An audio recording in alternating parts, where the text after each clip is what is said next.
Conversations with turned into voice of the people, the crew for you. Culture, creativity, knowledge, hope, opportunity, bring the light of lives. We shine, we break on through. Conversations with them too. Culture, creativity, knowledge, hope, opportunity. Your voice matters, your gift shine through. Conversations with them too. Yeah. You are the stage. Shine.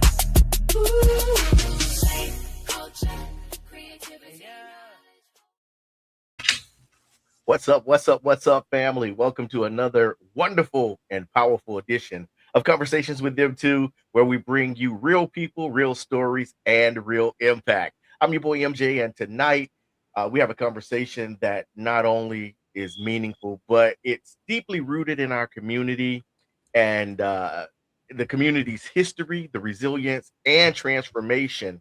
Now, I guess you all noticed that it's just MJ tonight. So Conversations with Them Two is actually conversations with just me, because unfortunately Lady Des is at Metro Zoo. She got caught in the rain, so she can't really talk. So she's under the weather, but nonetheless, we're still going to have a phenomenal show. So just keep her in our prayers as tomorrow rolls around, and hopefully she'll be back on next week with her hard-headed self. So we're going to send her love and a speedy recovery. Now, for a fun fact. Now, I don't know how much fun it is because, I know the truth. So our guest tonight is actually someone we call Lady Dez's boss, when she goes to her real job. Yeah, real job.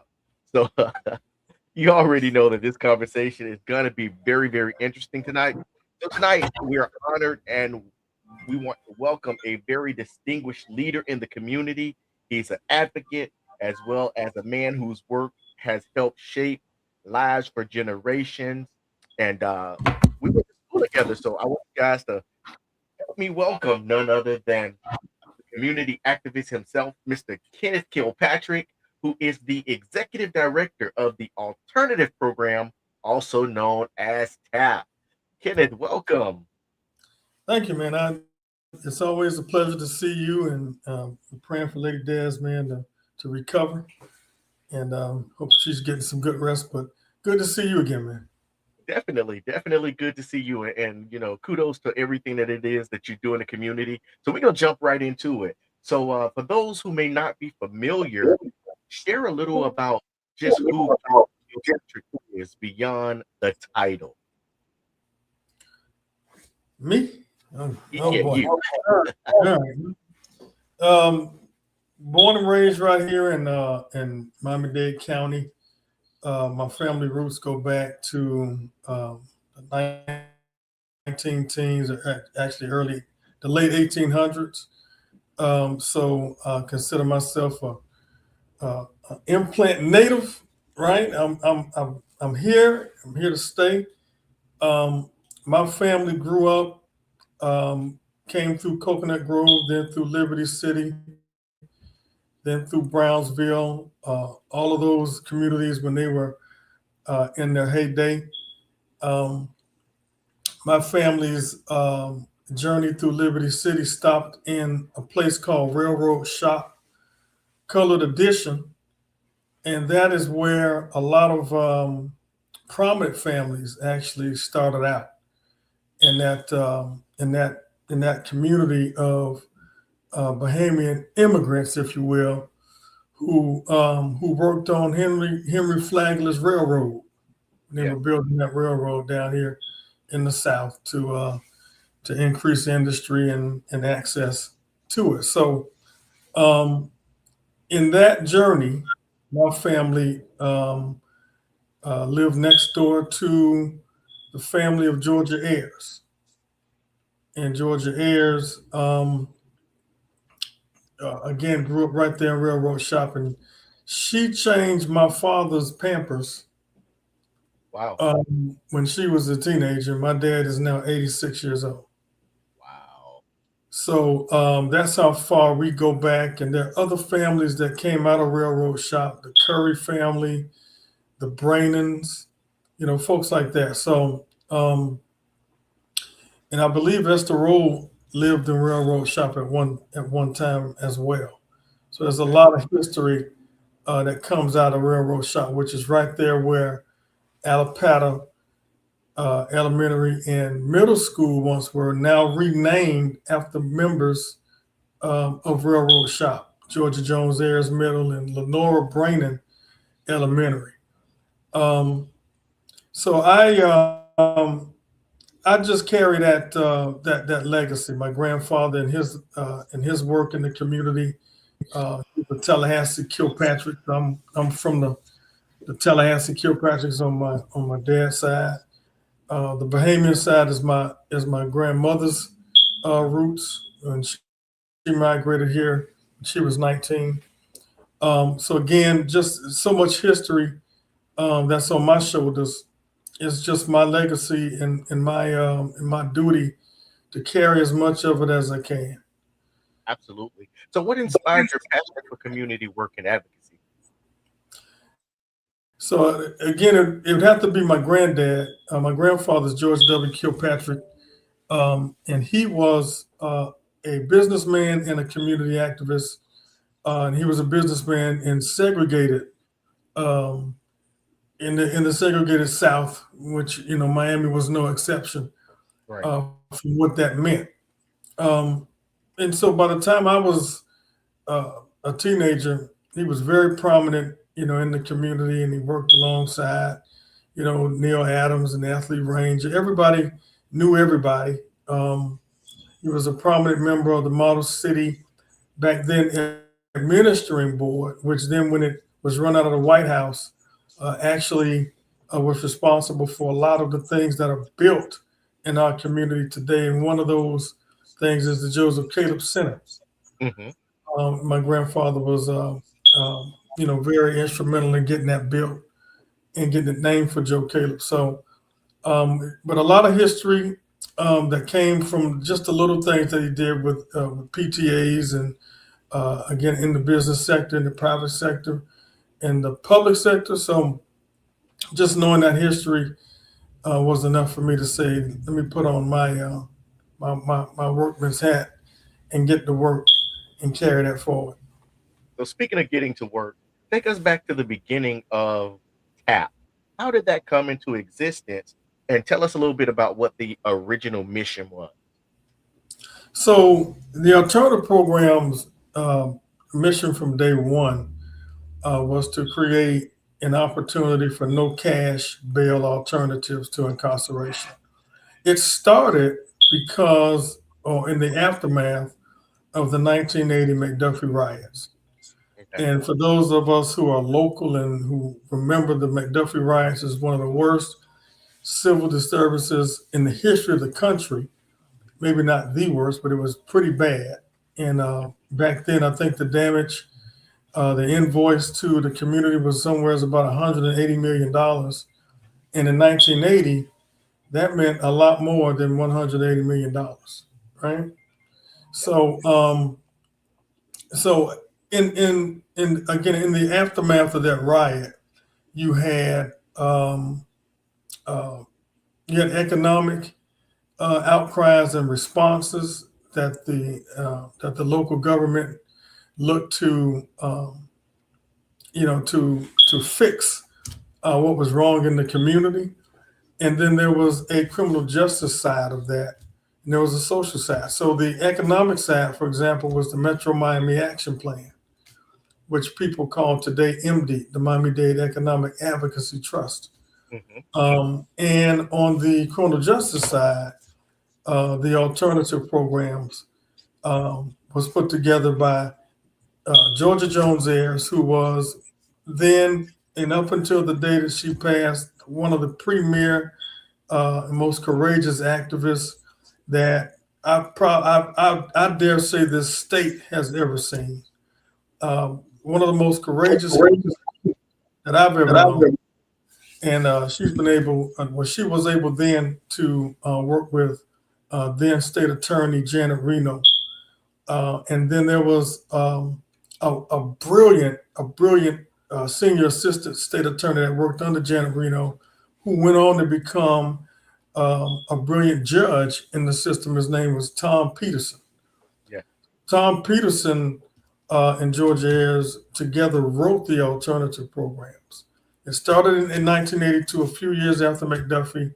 It ran as a pilot project for about 4 years. And then on May 6, 1986, it was established, and it has been moving forward ever since, again, to provide those no cash bail alternatives to incarceration.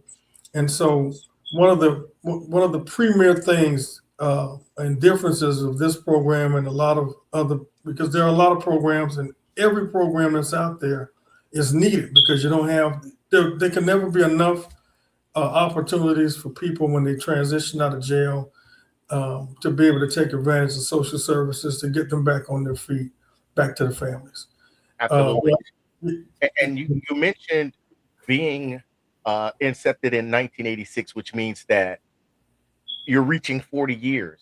What does that mean to you personally and to the organization? Man, it's overwhelming for me, because I remember when I was a child, just going in to see Ms. Ayers, it was almost an event. You couldn't get to her, and when you got to her, it was like, there she is, right? And she was always so full of life and so full of wisdom. You see her pick up the phone and tell some mayor, I need $20,000. Something's going on in this community, and something's going on with this agency, and we need a fix.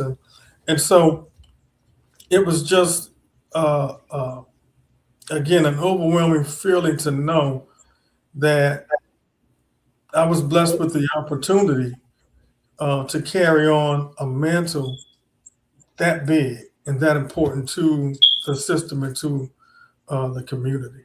It's a big Absolutely. deal. And you also mentioned, the McDuffie riots. How did TAP step in to become a solution and a source of stability during that time? That's an excellent question. So, again, there were some symptoms, if you will, some soups brewing in the community before the riot. And one of those was a sense of disenfranchisement in the criminal justice system. Right? A person you could get arrested for, you didn't pay a parking ticket and you missed a court date and now you're in jail. There wasn't much of a remedy in terms of some people who could not afford to get out of jail on a bail, right? You couldn't pay bail. So to have a no cash bail alternative was the difference between life and death in the community. And for a lot of people, if your bail is, if your bond's at $5,000 and you're ordered in the TAP, guess what your bond is now? It's zero, right? And not only do you get out, but now we take you in and we give you those social services and counseling. We want to know, why'd you do it? What were the motivating factors that caused you to commit the crime? Let's see what we can do to make sure that never happens again.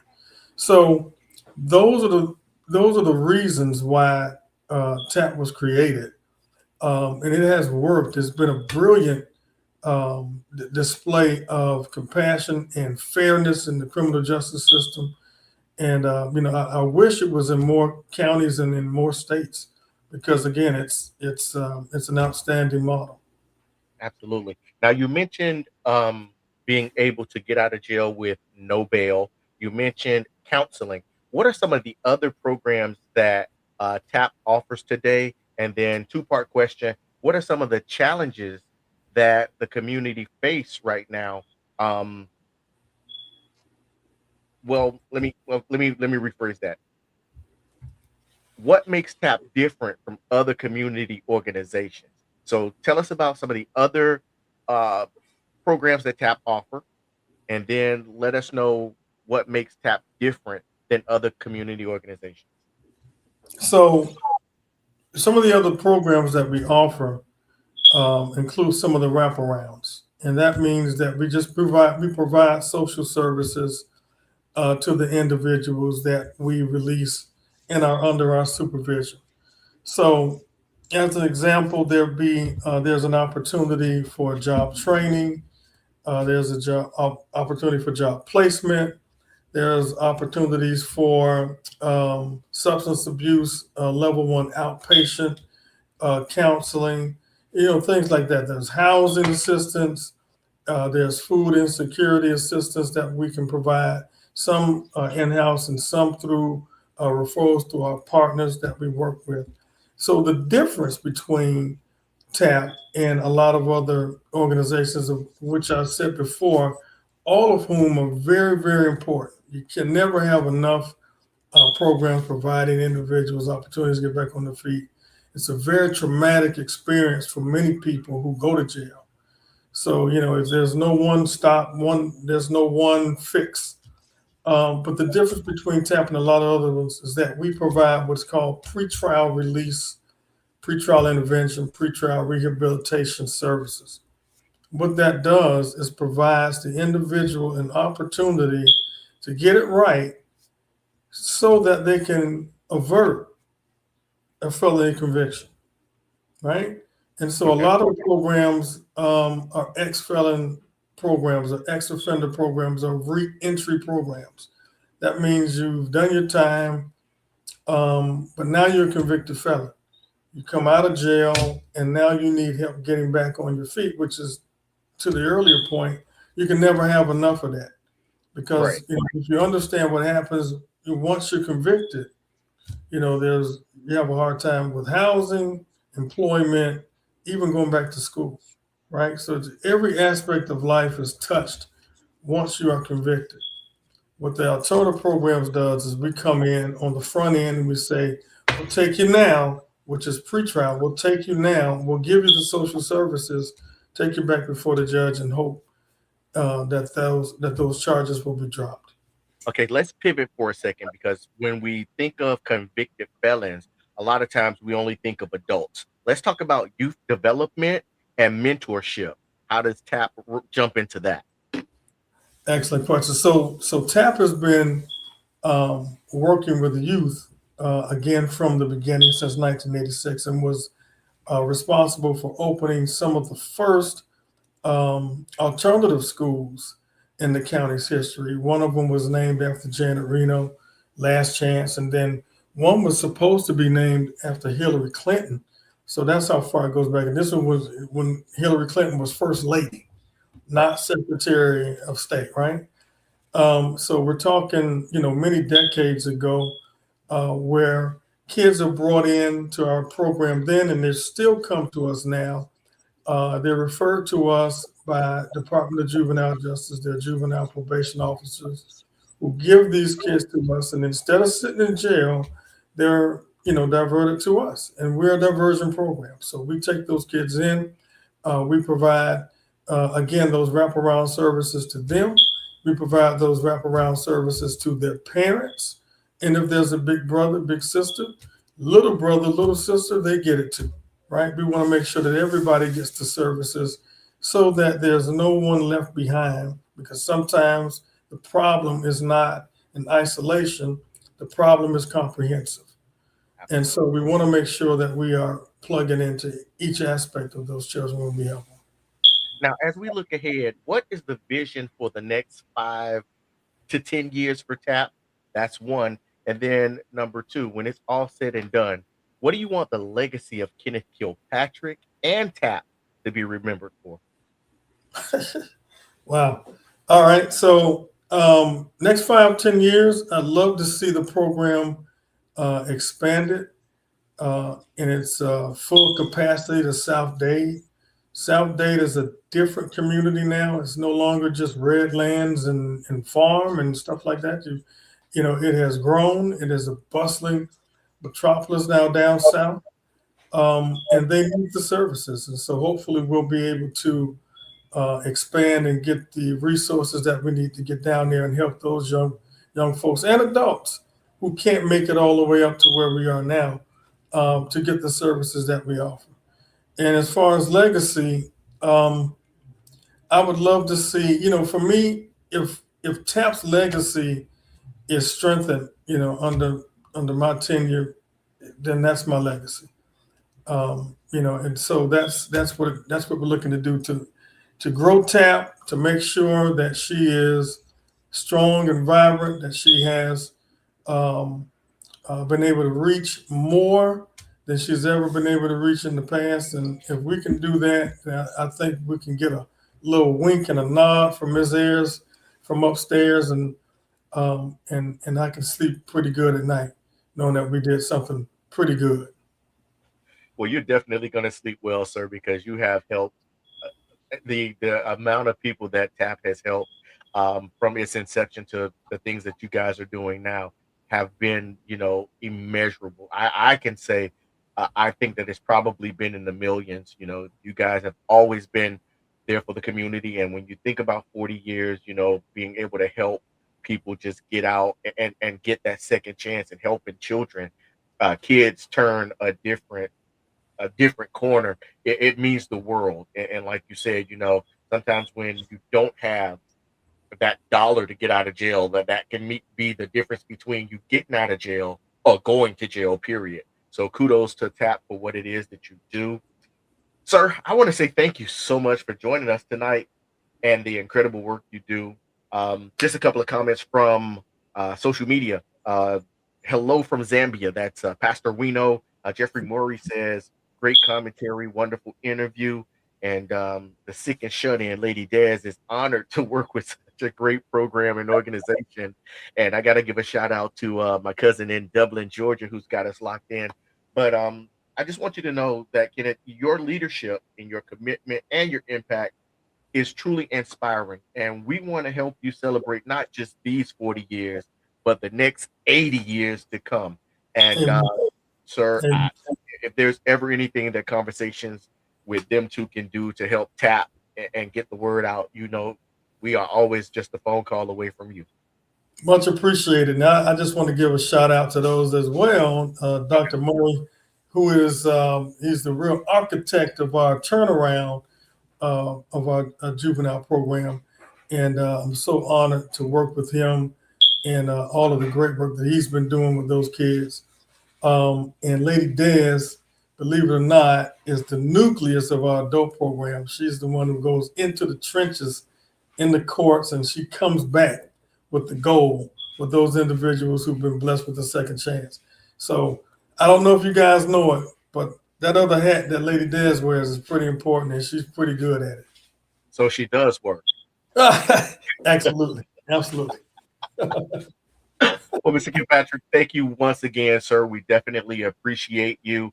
Family and friends, listen, Kenneth Kilpatrick, he is the now CEO of the TAP program, the alternative program. And listen, if you are ever in trouble and it is nonviolent, then you definitely need to make sure you get a hold of the TAP program. Listen, we're going to take a quick break and we'll be back in a couple of minutes. But I want you to know that everybody watching, thank you for tuning in to Conversations with Them Two.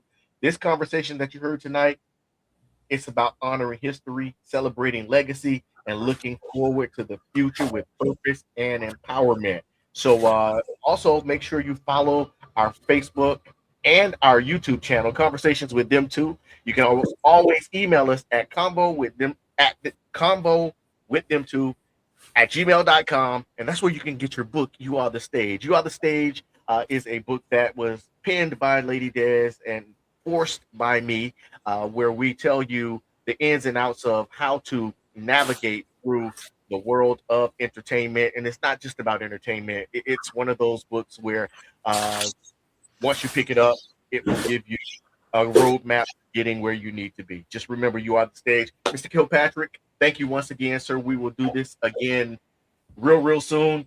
Family and friends, for you guys that are tuning in, give me about 5 minutes and we will be back with Conversations with Them Two. On the other side, it's going to be a conversation about Mother's Day with the also famous playwright, author, director, Yonel Harris. So we'll be right back. Until next time, peace. Thank you again. Thank you.